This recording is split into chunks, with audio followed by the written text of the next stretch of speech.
God Conversations with Tanya Harris. So let me ask you that question. What does God sound like? Well, thunder, lightning. Mother Teresa, someone asked her, when does God speak to you? And she said, whenever he wants. So essentially the Bible is a collection of God conversations, if you like. I had a vision of a car accident and I'm sitting on the couch thinking, why have I just seen this? How could I know if God was speaking to me? How could I know that dream or that thought was actually just me thinking about, I just had some bad pizza? Jesus said we'd recognize his voice. It was never meant to be a one-way conversation. If I were to ask you, what is the one thing that's stopping you from being successful in your life, what would you say? Oftentimes we point to an obstacle in our circumstances, say a lack of money or perhaps a bad job or some poor turn of luck. But the truth is, the things in our lives that most thwart our progress are the obstacles inside of us. This week on the show, we're talking about growing pains, what it takes to live an empowered and successful life.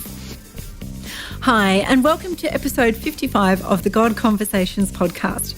My name is Tanya Harris, and I'm a pastor, speaker, and founder of this ministry that equips you to recognise and respond to God's voice. Well, it's great to have you on the show today. One of the things that I've noticed when you hear from God, he asks you to change. People often love this whole concept of, wow, I want to have an experience hearing God's voice. Wouldn't that be awesome?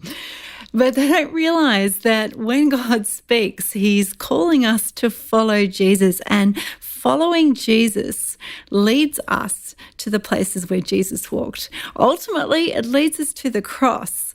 It leads us to die to ourselves and to be born again into a new life, and to really fully realise the person that we were created to be. And that involves change. See, God is in the process of calling us to be like him and to be more fully like ourselves. And that process is just not easy. There are a whole bunch of obstacles on the road to success. I think of feelings of inadequacy, perhaps a love of what's in the comfort zone, fear of failure. There are a whole lot of growing pains that each one of us faces as God speaks into our lives. And as we go through this process, we need to go through the pain of growth. Sometimes that calls us to shy away from what God is saying. But there is a greater pain than all of those put together. And we're going to talk about what happens when we ignore what God is saying to us, when we resist the call of his Spirit. I want to encourage you as you listen to this episode and as we talk about some of the realities of growth and how the Spirit works in our lives, I want to encourage you to listen to what God is saying to you and how you're responding to him. And just to be encouraged that everything that God calls us to, every area of growth, every obstacle he calls us to overcome is ultimately for our good. It's so that we can know him better and so that we can realise the people that we were created to be. Enjoy the show.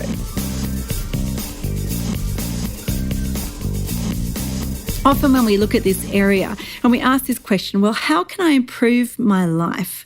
We focus on the external things, don't we? Oh, if only my situation was different. If only my job had more money. If only I had a better partner, a husband or a wife. Or if only my finances were better. If only the traffic was better. If only the sun was shining.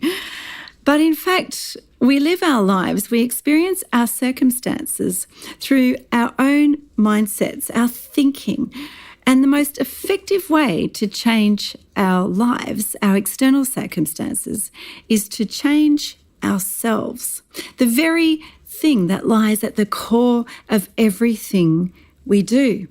The fastest way to change our lives is to change ourselves. But that's often the most difficult thing to do. At this point, it's important to remember that every single one of us was made and formed by God, by his design. We're made in God's image, unique and special, with a purpose that God has designed for us to do. Psalm 139 talks about this. It says, "For Lord, you created me in my inmost being. You knit me together in my mother's womb. I praise you because I am fearfully and wonderfully made. Your works are wonderful. We are all made in God's image. However, that image has been distorted. It's been marred. Sin has brought damage to our lives, and we don't always function in the way that we are destined to be. There's experiences and mistakes, environments and destructive relationships that have brought about damage in our lives. And when we make a decision to follow God, what begins to happen is God's Holy Spirit begins to work in us, to form us, that we may be like God, our Creator, and become more fully who He designed us to be. This whole process is talked about in a wonderful way in the book of Jeremiah. I love the image that's painted there. It's in Jeremiah chapter 18. And God says to the prophet, go down to the potter's house. I want to speak to you about something there. Jeremiah goes down and he sees a potter at his wheel, and the potter takes a pot off the shelf. It's broken and cracked and marred in his hands, and he begins to put it on the wheel and he begins to spin it round and round. He adds water and softens the clay and begins to shape it into the design that seems best for him. God spoke to Jeremiah and he said, can I not do with you, can I not do with my people what I do with this pot? See, God comes to shape us, to mould us and to form us. And He's always wanting to bring growth and change in our lives. He has in mind to make something beautiful out of our lives and fully restore the God image in each one of us. The question, of course, is how do we cooperate with what He's doing? I love that imagery in Jeremiah about God forming the clay jar into a design that seems best for Him. God comes and He begins to form our lives. It sounds so poetic, but the reality is actually quite difficult. You don't have to be walking with God for very long before you start to feel it. God begins to put His finger on something in your life. He begins to shape you. You feel His hand on you. And what we begin to experience is a little bit of pain, a little bit of challenge, because change and growth can be challenging. I call it growing pains.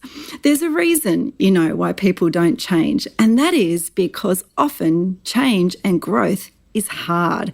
It's painful. We love to make excuses like, I'm too old to change, or that's just who I am. I'm too set in my ways, or that's the way I've always done it. We resist the change. When God comes to touch us and shape us, we say, no, don't touch this, don't do this. I'm fine the way I am. One of the most prominent times I experienced this in my own life was in my late 20s. I remember it so clearly. My pastor at the time invited me to go to a leadership conference. I'm like, leadership conference? Why would I go to a leadership conference? I'm not a leader. I don't think of myself that way. I don't want to go. This is not something I want to do. And I remember being terrified about the prospect, and I'm thinking, why is she asking me to do this? And then over time, particularly in that phase of my life, I experienced God's hand constantly dealing with the issues in my heart, those things inside of me, the fears and the insecurities. And God was molding me into what He had for me. I had all these plans, and desires. I remember praying these big prayers. God, use me to change the world. Use me to make a difference. I want to serve you with all my heart. But the reality was that the inside of me, I couldn't do it. I had all these things holding me back. God began to mold me and shape me. He was taking that broken, cracked jar of clay and He was beginning to work it. He was beginning to work with me at the deepest level. And that process hasn't changed. It was particularly intense in that period, and I began to grow and see all that God had for me. But that process has never changed. He's constantly saying, hey, Tanya, I want you to work on this area. I want to refine you in the way you treat people. I want to refine you in the way you speak about things. I want to refine you in your levels of generosity. I want to refine you in the way you think about yourself. What is that? That's the Spirit of God working in each one of us, because he has a beautiful design. I love what Ephesians 2:10 says. It says, we are God's workmanship, created to do good works, which he prepared in advance for each one of us to do. He has that for every single one of us. And he invites us to be part of the process, letting his Spirit transform us from inside to the out. But understanding that there's going to be some growing pains. There's going to be some challenge. Medical doctors tell us that about 1/3 of all children experience growing pains. But even though a child may experience a lot of pain, there's still no damage to the child's bones or muscles. Growing pains seem to be a normal part of the growth process. In the same way, growth and change causes pain in us as adults. But it's a normal part of the process that God has for us as he shapes our lives and he calls us to grow up. But it's absolutely key to a successful life. And when the Spirit of God comes into our lives, he calls us to grow and to learn, to become more like him. And sometimes that takes a little bit of pain. I discovered this for myself a number of years ago. You see, I thought I was a pretty good photographer. I liked to take photos, and I would take good photos. I wouldn't cut people's heads off out of the frame, or I wouldn't have half the image missing. When I posted the photos on social media, I got a lot of likes. People said, "You're a good photographer." I thought it wise to agree with them. So I decided to get even better than what I was. I decided to do a photography course. There we were on the first night, probably a group of 8 to 10 of us or so, with our big new DSLR cameras. And then the teacher began talking about the different buttons on the camera. All the ones that are different to the one that says automatic. He was talking really fast and using words like aperture and hyperfocal distance and white noise. I tried to follow on, but pretty soon I got confused. As the course wore on that first night, my headache grew. He kept talking about more of those buttons that I didn't use. I was completely overwhelmed and I had to fight the urge to run. By the end of the night, the only thing that prevented me from coming back next time was that I paid up front for the course. The reason, of course, for my pain was that I was in the company of someone who was so much better than I was. I can still feel all the insecurities that came to the surface. I was that kid who was desperately thinking, please don't ask me a question because I'm going to look stupid. I've always been the teacher. I've been the lecturer. I've been the pastor. I'm the one that's posing all the questions from the front. And now I'm the one who's feeling ignorant at the back of the class. See, what I was experiencing was the pain of inadequacy. It's that recognition that I'm not as good as I thought I was. This is such an important step of the learning process. I think as adults, we seem to think that once we've finished school and we graduate from uni or wherever we've been, that's the end of that feeling of inadequacy. But the truth is that when God comes into our lives, he calls us up. He calls us to grow. And the only way that we can do that is to recognize that we first need to grow. God calls us to lifelong learning, and he constantly comes to us and says, I want you to grow in this area. This is an area of need where you need to develop, where that broken pot that's been marred by sin and damage, and God says, I want to touch that. I want to make it whole. I want for you to grow. And often we're that pot that says, don't touch me. Don't touch me. I'm okay. See, in growing up, in developing our lives, we must first realise that we need to grow. It's painful, but that kind of humility is necessary for us to be teachable. We need to think of ourselves with sober judgment, Romans 12:3 says, so that as God comes and works in us, we respond to his touch. We're humble enough to say, God, I need you to teach me. I need you to show me. I need to grow. And as we respond, we're going to see the fullness of what God has for us. So how do we overcome that pain of inadequacy? Well, God works, I believe, in us in many ways, and sometimes he touches our lives and he can supernaturally transform those areas. But the other way that I think most often he uses is to use the people around us. And what he does is he positions us with people who are further along the track than us. Proverbs 27 verse 17 says this, "As iron sharpens iron, so one person sharpens another." The people around us are the greatest ironers of our lives. They have so much that they can teach us. We have so much we can learn just from the people that God has in our family, in our friendships, in our workplaces. And sometimes we're challenged by other people. And the tendency is to draw back as we experience that pain. But God wants us to draw and to learn from those people around us, to look to them and learn from them and say, what can I receive from you? I remember when God first partnered me with a mentor. I was in my late 20s and my pastor began to mentor me. And at first I thought, this is amazing. She's a wonderful leader. She was our pastor and she was very gifted, and I felt so privileged to be invited into her world that I could be mentored by her. But then it began to get difficult. See, then she began to challenge me. She began to put her finger on weaknesses. God began to use her to speak into the insecurities of my heart. It was like he gave her eyes to see into my heart. She saw where I was going as a leader and as a person, but she also saw the flaws and what needed to be addressed in my life. And can I tell you that some of those sessions were not much fun. Some of those sessions were difficult. I remember walking out of the office with tears in my eyes thinking, this is just way too hard. What I was experiencing was the pain of inadequacy.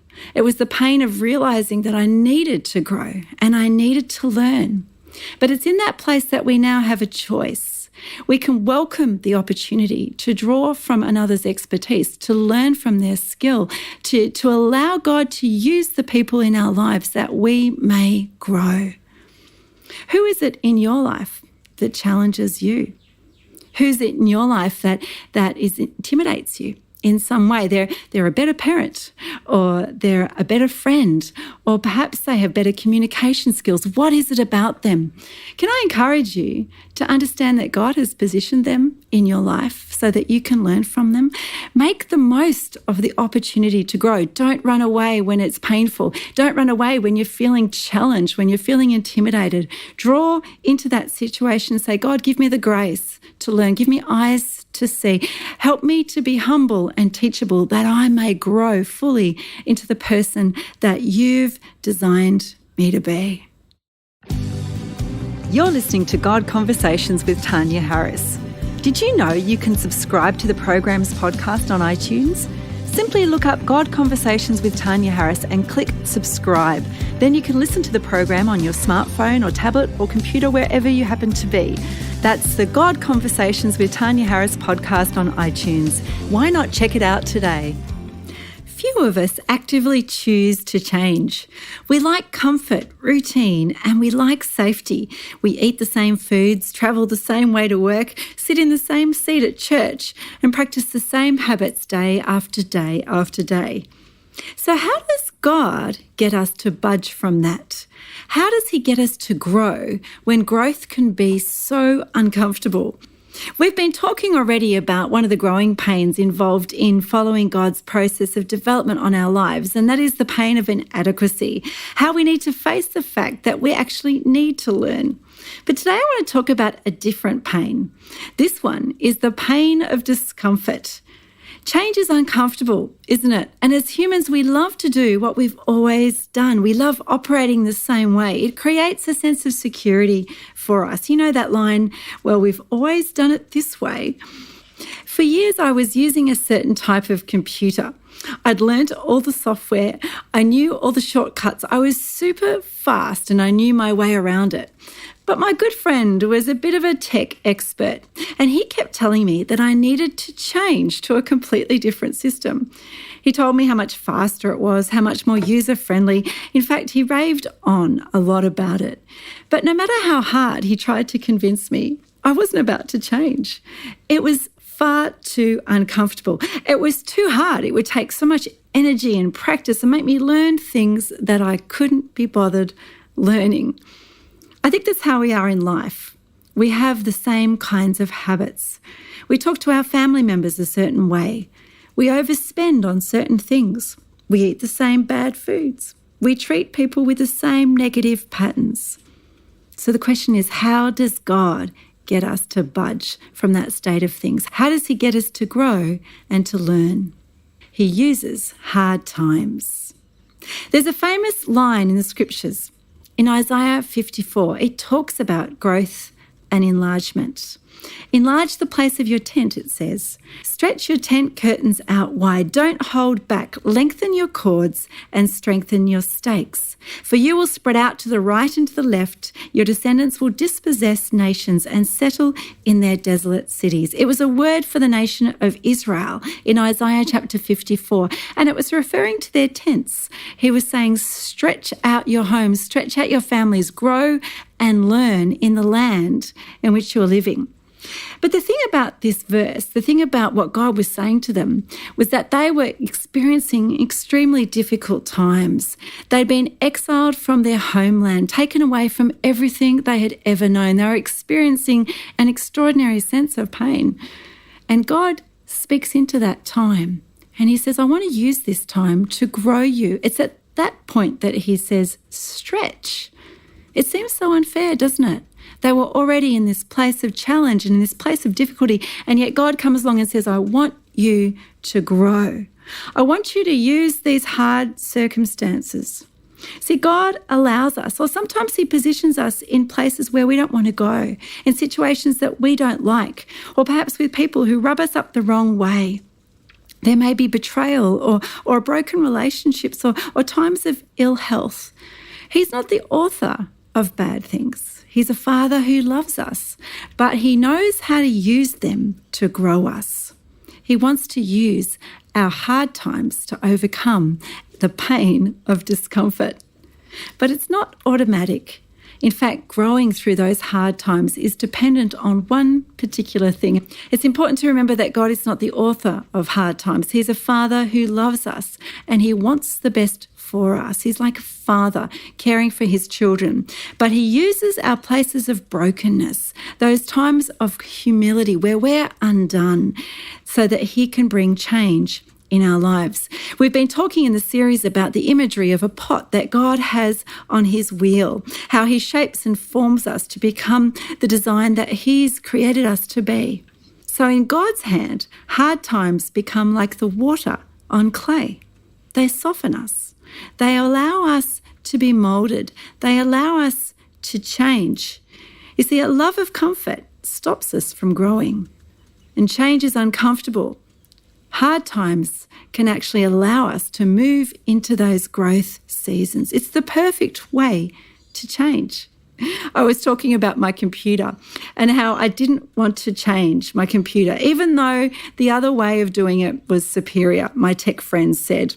And finally, things came to a head. My old computer blew up and suddenly I was forced in a very uncomfortable position. But it wasn't until that time that I actually had to go through the process of going through the whole learning of a new system. Years later, I'm so pleased that it's happened. And I think that's what it's like in life. We come across hard times, across difficulty, and God uses them to call us up, to enlarge and to stretch and to grow. But there's one thing that we need to do in that process, because hard times don't automatically bring change. Hard times can make us brittle and crack if we're not responding to God's hand. We need to actually cooperate with what God is saying and what he's doing. Hebrews chapter 12 talks about this. It says, endure hardship as discipline. God is treating you as his children. No discipline seems pleasant at the time, but painful. Later on, however, it produces a harvest of righteousness and peace for those who have been trained by it, for those who allow God's hand to mould them and to use those difficult circumstances. As we finish up today, I invite you to reflect on this question. How has God used hard times in your life to bring growth? What trials have you experienced that have made you stronger? And whatever challenge you're going through today, can I invite you to allow God to enter the picture? Allow him to use that pain to shape and mold you into a better person. You know, it's cute when you watch a little 1-year-old toddler learning to walk. It's almost funny to see them topple over as they take their first step. But you know, it's not so much fun as an adult, is it? Making mistakes is humiliating. Failure is costly. It's embarrassing, and we all hate it. This next pain that we're looking at, the pain of growth that we go through, is the pain of failure. It's the pain we experience when we learn something for the first time. It's the pain that we experience when God calls us to do something that we don't know how to do. But you know, there's a way to avoid making mistakes, and it's this. Never try something you've never done before. Stay in your comfort zone. And that way you're guaranteed to avoid the pain of failure. To be honest, this was me. In fact, all my life, I've been that kind of person. I carefully constructed my life so that I would never make mistakes. I'd never experienced this fail. I've always been a good student, and I'd always do the sports and be involved in the activities that I knew that I was good at. I have a bit of a perfectionist personality, so I set up my life in a predictable way so I would never fail. Then I started following God. Then I asked him to speak to me and to lead me into all that he had for me. And to be honest, it was terrifying. I remember at one point in my life when God first called me to pioneer a church. Oh my gosh, the fear of failure was excruciating. I was terrified that I would fail. I looked around and I saw other pioneer works, and I saw people a lot more gifted than me. I saw how difficult it could be, and I thought, how am I going to do this? I could fail. It was a huge risk. See, God is committed to our growth, and he wants us to learn. And that means that we need to experience the risk involved in learning.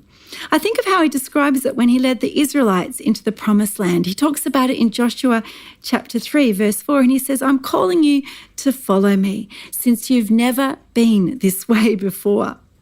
Following God means that he's going to lead us into places that we have never been before. He's going to call us to do things that we feel inadequate about. He's going to call us to learn and to grow, to try things that we may not be good at, because he wants us to learn. The question is, are we willing to face the possibility of failure in order that we may grow, in order that we may follow him? I think we need to understand that mistakes are part of the learning process, and that's okay. They become opportunities to learn. I remember when I first set up my ministry, God Conversations, a number of years ago. God called me to do it, but I'd never done it before. And I didn't know what to do. I remember first setting up my website, and I came across this really fancy software called Flash. We set up the website and it was really clever and interesting and creative. But over time, as I began to use it, I realised that it wasn't achieving what I wanted it to. It wasn't working for me. I remember starting to research a little bit and coming across this article that said 10 reasons why you shouldn't use this software. I'm like, but I've already built this website. I've already paid all this money out. All these people have been using their time. And I realised that I'd made a terrible mistake. And I began to beat myself up over it, actually. I began to think about how much I'd wasted and what a bad job I'd done, until I realised that the only reason I'd made a mistake is because I'd followed God's plan. I'd followed his call, and I'd done something that I'd never done before. And the truth is, when we're learning, when we're growing, we're like that little toddler learning to walk. We're going to take a few steps and we may fall over, and it might cost us something. It may be a little bit embarrassing. But when we experience those things, we now have an opportunity to learn. We have an opportunity to grow. And God will continue to move us into those unknown places. He'll continue to call us to do unknown projects because God wants to grow us, to mold us. He wants to increase us and enlarge us and take us into places of blessing. And we need to trust him that even when we make mistakes, we're still loved, we're still accepted, we're still growing in his family. And that will never change.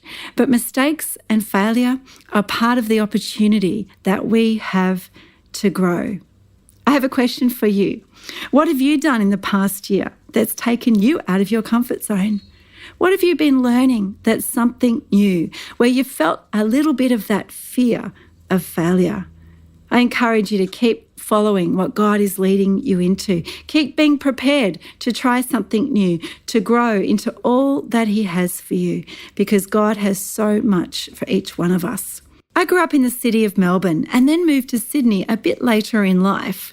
So it had probably been about 5 years before I went back for my first real visit and had a chance to catch up with people that I'd grown up with. And I have to say, it was a bit of a shock. There were quite a few rounded bellies, some greying hairs and receding hairlines. And of course, there were some new babies as well. There was a lot of change. Things had certainly moved on while I was away. But you know, the most painful thing about going home and visiting was that in some cases, there was no change. There were some people who were still complaining about the same issues, still facing the same problems that they'd always faced. There were still issues in their marriage. They were still stuck in jobs they weren't enjoying or harbouring the same grudges and wounds from 10 years ago.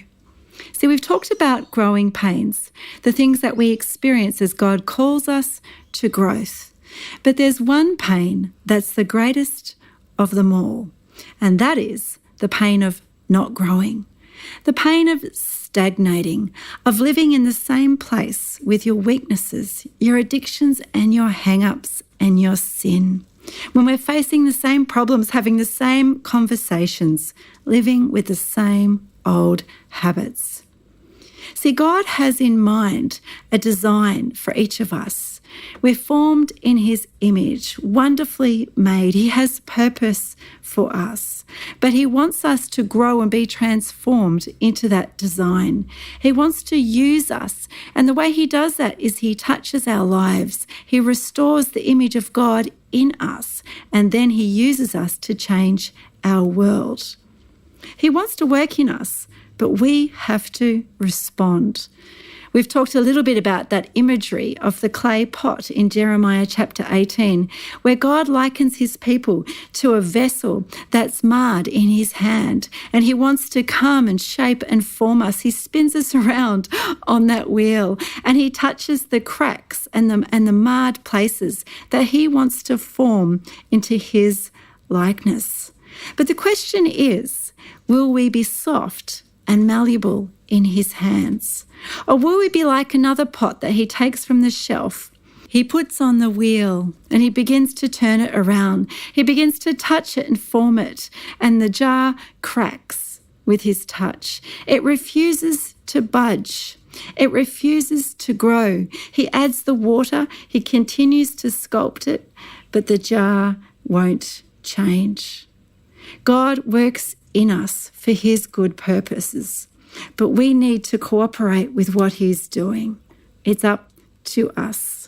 The pain of no growth, that pain of resisting God's hand and experiencing the same weaknesses and the same problems that we always have. And it comes about when we resist his touch, when we don't respond to what the Spirit of God is doing. But let me tell you, when we respond to God's hand on our lives, we also experience the rewards. For me, that's been significant change in my life. As I look back over the years, I was a very shy young girl, many insecurities and fears in my life. I wanted so desperately to do great things for God, to really follow him. And I started praying all those prayers.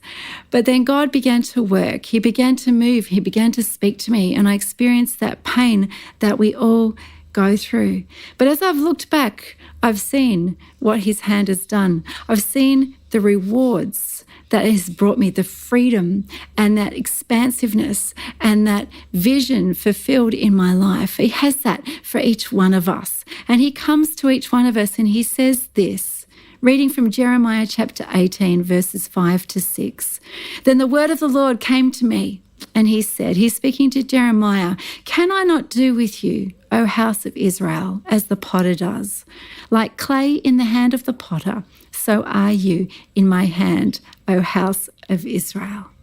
God is asking us that question today. Will you be clay in my hand? Will you allow me to mold you into a vessel unto good use? 1 Timothy chapter 2 talks about that design for each one of us. He wants to use us, but it's up to us to respond. What's God putting his finger on in your life today? Are you resisting it, or are you cooperating with his touch?